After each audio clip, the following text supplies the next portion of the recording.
Chapter 8.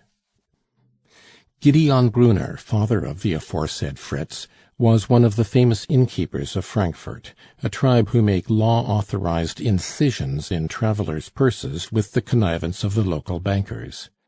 An innkeeper and an honest Calvinist to boot, he had married a converted Jewess and laid the foundations of his prosperity with the money she brought him.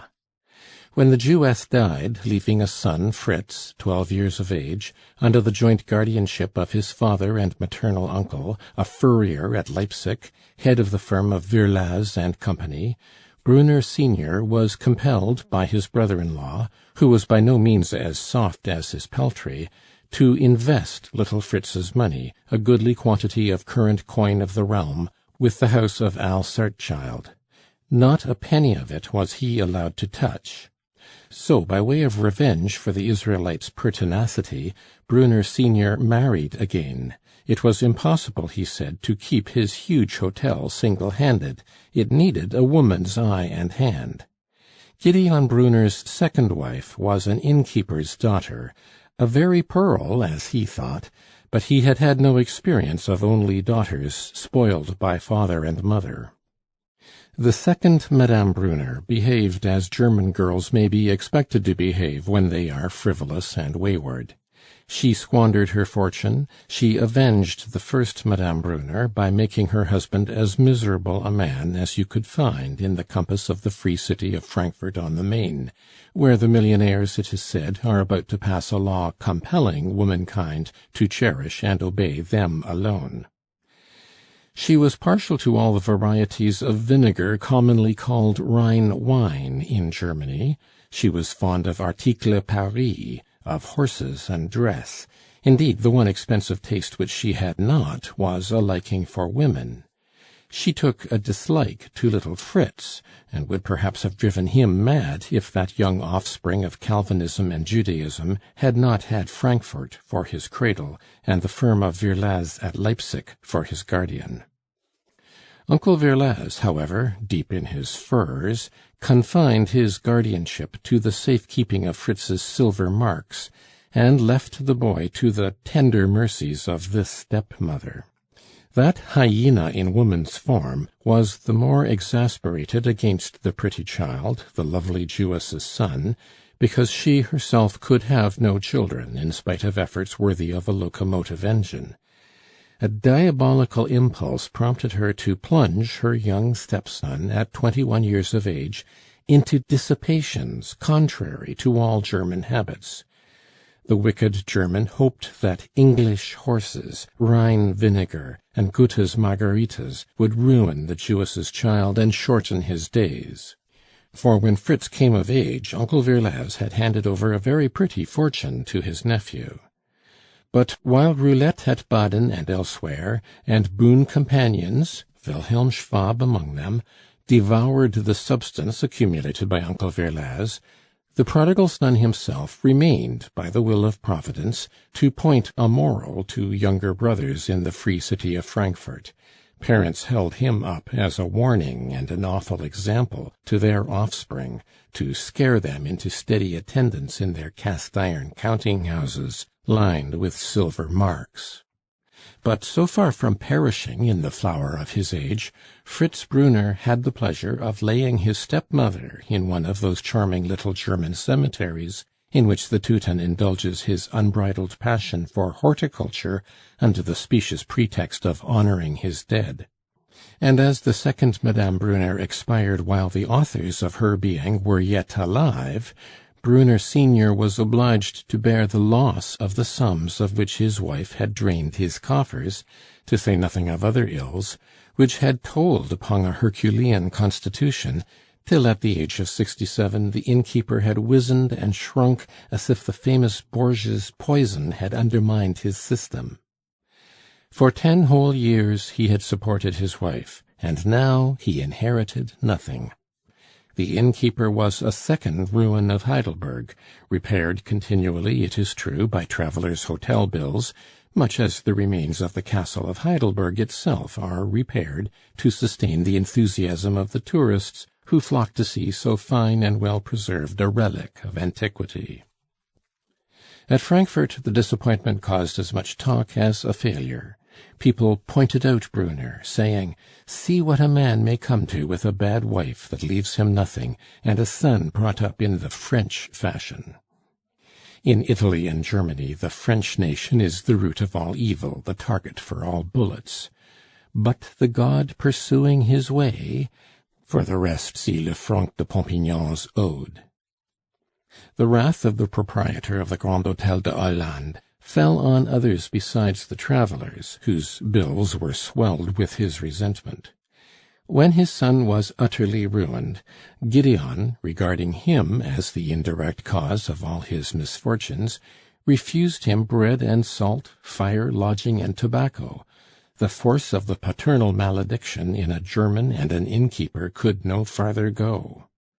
Whereupon the local authorities, making no allowance for the father's misdeeds, regarded him as one of the most ill-used persons in Frankfurt on the Main, came to his assistance, fastened a quarrel on Fritz, une querelle d'Allemand, and expelled him from the territory of the Free City.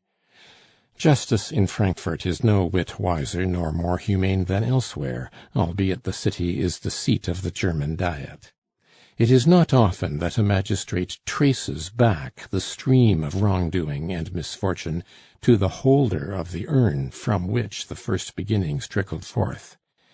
If Brunner forgot his son's friends speedily followed the old innkeeper's example. Ah, if the journalists, the dandies, and some few fair Parisians among the audience wondered how that German with the tragical countenance had cropped up on a first night to occupy a side box all to himself when fashionable Paris filled the house, if these could have seen the history played out upon the stage before the prompter's box, they would have found it far more interesting than the transformation scenes of the Devil's Betrothed, though indeed it was the 200,000th representation of a sublime allegory performed aforetime in Mesopotamia 3,000 years before Christ was born. Fritz betook himself on foot to Strasbourg, and there found what the prodigal son of the Bible failed to find, to wit, a friend. And herein is revealed the superiority of Alsace, where so many generous hearts beat to show Germany the beauty of a combination of Gallic wit and Teutonic solidity.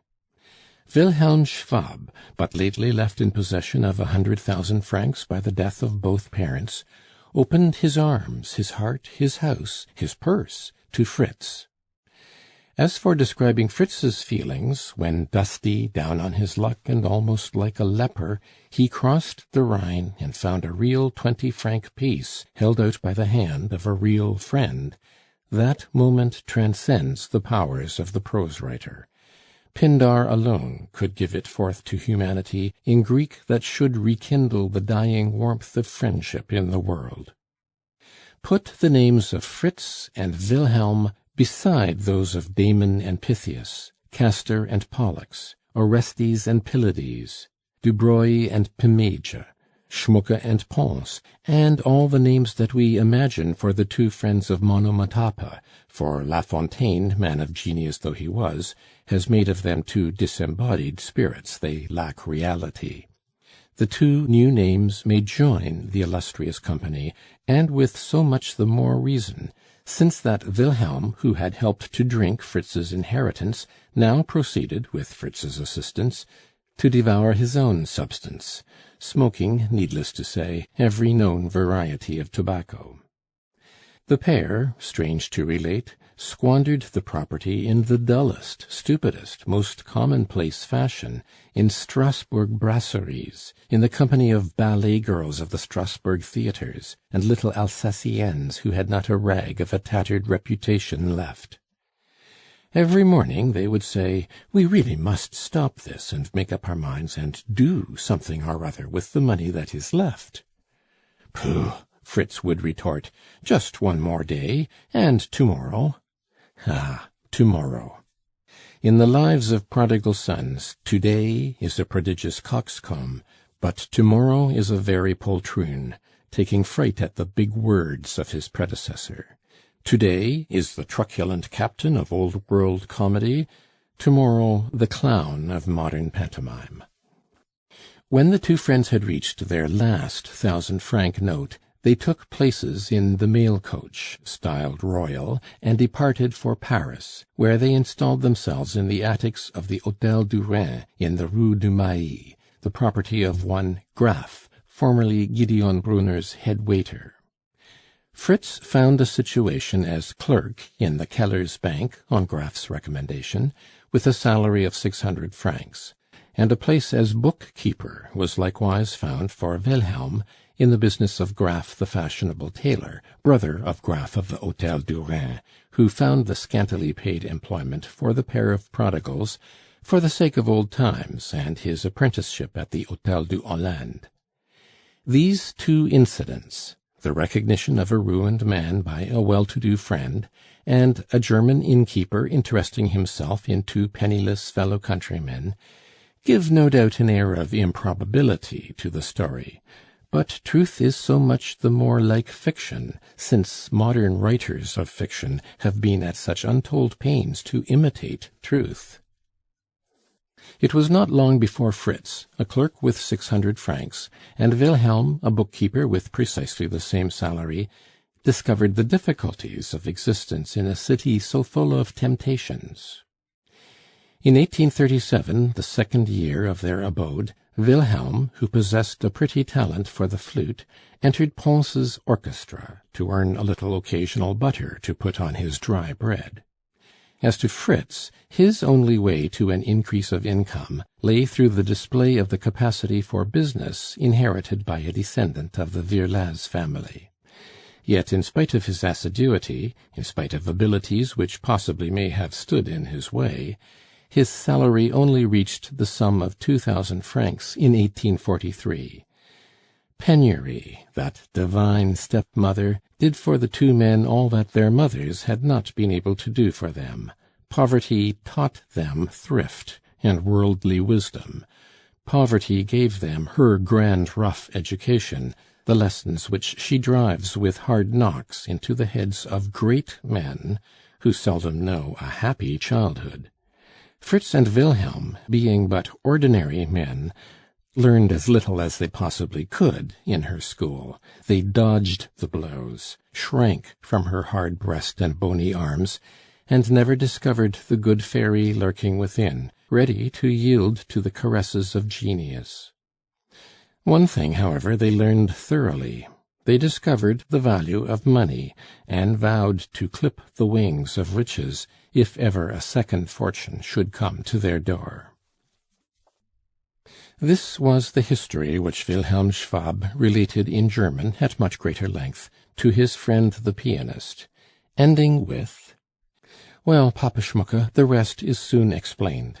Old Brunner is dead. He left 4 millions. He made an immense amount of money out of Baden railways, though neither his son nor Monsieur Graff, with whom we lodge, had any idea that the old man was one of the original shareholders.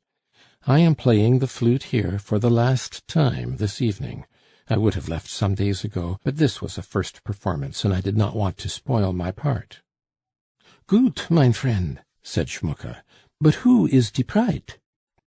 "She is Mademoiselle Graff, the daughter of our host, the landlord of the Hôtel du Rhin. I have loved Mademoiselle Emilie these 7 years. She has read so many immoral novels that she refused all offers for me, without knowing what might come of it. She will be a very wealthy young lady. Her uncles, the tailors in the Rue de Richelieu, will leave her all their money. Fritz is giving me the money we squandered at Strasbourg 5 times over.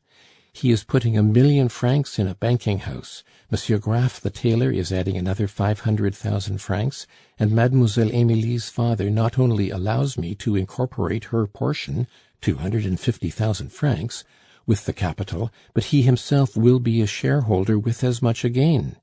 So the firm of Brunner, Schwab and Company will start with 2,500,000 francs.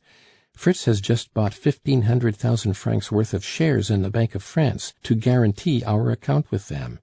That is not all Fritz's fortune. He has his father's house property, supposed to be worth another million, and he has let the Grand Hotel de Hollande already to a cousin of the Graf's." "You look sad when you look at your friend," remarked Schmucke, who had listened with great interest. "Can you be jealous of him?" "I am jealous for Fritz's happiness," said Wilhelm. "Does that face look as if it belonged to a happy man? I am afraid of Paris. I should like to see him do as I am doing. The old tempter may awake again. Of our two heads, his carries the less ballast. His dress and the opera glass and the rest of it make me anxious. He keeps looking at the lorettes in the house. Oh, if you only knew how hard it is to marry Fritz! He has a horror of going a-courting, as you say. You would have to give him a drop into a family, just as in England they give a man a drop into the next world." During the uproar that usually marks the end of a first night, the flute delivered his invitation to the conductor. Pons accepted gleefully, and for the first time in 3 months Schmucke saw a smile on his friend's face. They went back to the Rue de Normandie in perfect silence. That sudden flash of joy had thrown a light on the extent of the disease which was consuming Pons. Oh, that a man so truly noble, so disinterested, so great in feeling, should have such a weakness! This was the thought that struck the stoic Schmucke dumb with amazement. He grew woefully sad, for he began to see that there was no help for it. He must even renounce the pleasure of seeing his gut Pons opposite him at the dinner-table, for the sake of Pons's welfare, and he did not know whether he could give him up. The mere thought of it drove him distracted. Meanwhile, Pons's proud silence and withdrawal to the Mons Aventinus of the Rue de Normandie had, as might be expected, impressed the Présidente. Not that she troubled herself much about her parasite now that she was freed from him. She thought, with her charming daughter, that Cousin Pons had seen through her little Lili's joke. But it was otherwise with her husband, the President. Camusot de Marville, a short and stout man, grown solemn since his promotion at the court, admired Cicero, preferred the Opéra Comique to the Italians, compared the actors one with another, and followed the multitude step by step. He used to recite all the articles in the ministerialist journals as if he were saying something original, and in giving his opinion at the council board he paraphrased the remarks of the previous speaker. His leading characteristics were sufficiently well known. His position compelled him to take everything seriously, and he was particularly tenacious of family ties. Like most men who are ruled by their wives, the President asserted his independence in trifles, in which his wife was very careful not to thwart him. For a month he was satisfied with the Presidente's commonplace explanations of Pons's disappearance, but at last it struck him as singular that the old musician, a friend of 40 years' standing, should first make them so valuable a present as a fan that belonged to Madame de Pompadour, and then immediately discontinue his visits. Count Popinot had pronounced the trinket a masterpiece. When its owner went to court, the fan had been passed from hand to hand, and her vanity was not a little gratified by the compliments it received. Others had dwelt on the beauties of the 10 ivory sticks, each one covered with delicate carving, the like of which had never been seen. A Russian ladies are apt to forget that they are not in Russia, had offered her 6,000 francs for the marvel, one day at Count Popinot's house, and smiled to see it in such hands. Truth to tell, it was a fan for a duchess. "It cannot be denied that poor Cousin Pons understands rubbish of that sort," said Cecile, the day after the bid. "Rubbish!" cried her parent. "Why, government is just about to buy the late Monsieur le Conseiller du Sommerard's collection for 300,000 francs, and the State and the municipality of Paris between them are spending nearly 1,000,000 francs over the purchase and repair of the Hôtel de Cluny, to house the rubbish, as you call it. Such rubbish, dear child, he resumed, "is frequently all that remains of vanished civilizations. An Etruscan jar and a necklace, which sometimes fetch 40 and 50,000 francs, is rubbish which reveals the perfection of art at the time of the siege of Troy, proving that the Etruscans were Trojan refugees in Italy." This was the president's cumbrous way of joking. The short, fat man was heavily ironical with his wife and daughter. "The combination of various kinds of knowledge required to understand such rubbish, Cécile," he resumed, "is a science in itself, called archaeology. Archaeology comprehends architecture, sculpture, painting, goldsmith's work, ceramics, cabinet-making, a purely modern art, lace, tapestry, in short, human handiwork of every sort and description." "Then Cousin Pons is learned?" said Cécile. "Ah! By the by, why is he never to be seen nowadays?" asked the president. He spoke with the air of a man in whom thousands of forgotten and dormant impressions have suddenly begun to stir, and, shaping themselves into one idea, reach consciousness with a ricochet, as sportsmen say.